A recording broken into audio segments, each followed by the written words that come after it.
প্রথম নামটা শুনে আমাকে স্টিমুলেট করে সেটা মেঘ পিয়ন ছিল। একটা রাত জেগে সিদ্ধান্ত নিই, এই চরিত্রটা আমাকে শিখিয়ে গেছে যে সহ্যের কোনো সীমা নেই। যে ভয়টাকে আমি তুড়ি মেরে উড়িয়ে দিয়েছি, যে অ্যাজ অ্যান অ্যাক্টর আমাকে এটা করতে হবে এবং আমারও সমাজের প্রতি কিছু দায়বদ্ধতা রয়েছে, আমাকেও কিছু ফিরিয়ে দিতে হবে।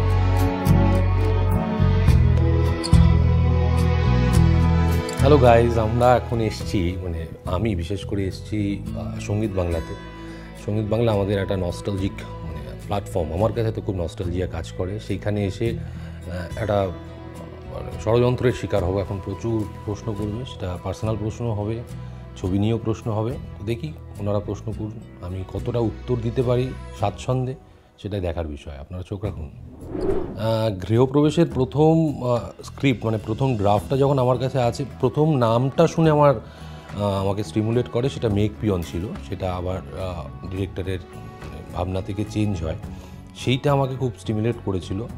আর স্ক্রিপ্টের প্রথম 4-5 পাতা পড়েই আমার মনে হয়েছিল এই স্ক্রিপ্টের যদি আমি পার্ট হতে পারি আমি খুব হ্যাপি হব আর কি। তারপরে যখন পুরো স্ক্রিপ্টটা একটা রাত নয় 2-3 ঘন্টা জেগে পড়ি এবং একটা রাত জেগে সিদ্ধান্ত নিই, আমার মনে হয়েছিল এই ছবির পাঠ হওয়া উচিত। এই আমার গৃহপ্রবেশে আমার চরিত্রর নাম মেঘদূত। এবার যদি কেউ আমাকে জিজ্ঞেস করে যে কি differentiate between Jeetu Kamal and Meghdoot Bose, প্রথমত সিমিলারিটিগুলো বলি। প্রচণ্ড কাম, প্রচণ্ড প্রগ্রেসিভ, সমস্ত বিষয়গুলোকে সহজে নিতে পারে, আমিও নিতে পারি এবং এই চরিত্রটাও নিতে পারে। ডিফারেন্সিয়েট হচ্ছে এর মধ্যে সহ্য শক্তি যতটা এবং সহনশীলতা যতটা, জিতুর মধ্যে অতটা সহ্য শক্তি বা সহনশীলতা নেই। সে হয়তো আগেই রিয়্যাক্ট করে ফেলবে। এই ছবি দেখতে গিয়ে বুঝতে পারবেন যে এই চরিত্রর মধ্যে যে টার্ময়েলসগুলো রয়েছে, যে উত্থাল পাতাল যে অবস্থাগুলোর মধ্যে দিয়ে এই চরিত্রটা যায়, যে ঝড়ের মধ্যে দিয়ে যায়, সেই ঝড়ের মধ্যে দিয়ে যদি আমি যাই, আমি বলবো যে আমার একটা সহ্যের সীমা রয়েছে। কিন্তু এই চরিত্রটা আমাকে শিখিয়ে গেছে যে সহ্যের কোনো সীমা নেই, শেষ পর্যন্ত ওয়েট করে যেতে হয়, ধৈর্য রাখতে হয় এবং তারপরে নিশ্চয়ই তার ফল পাওয়া যায়। আসলে আমরা প্রত্যেকটা যখন কাজ করতে যাই, আমি বিশেষ করে আমি খুব ওই মন নিয়ে যাই। তাই জন্যই বলি যে এই কাজটা করে ভালো লেগেছে, আপনারা আসুন, আপনাদেরও ভালো লাগবে। তো এইখানেও যদি ওইটাই বলি, আমার মনে হয় আগের ফুটেজ লাগিয়ে দেওয়া ভালো।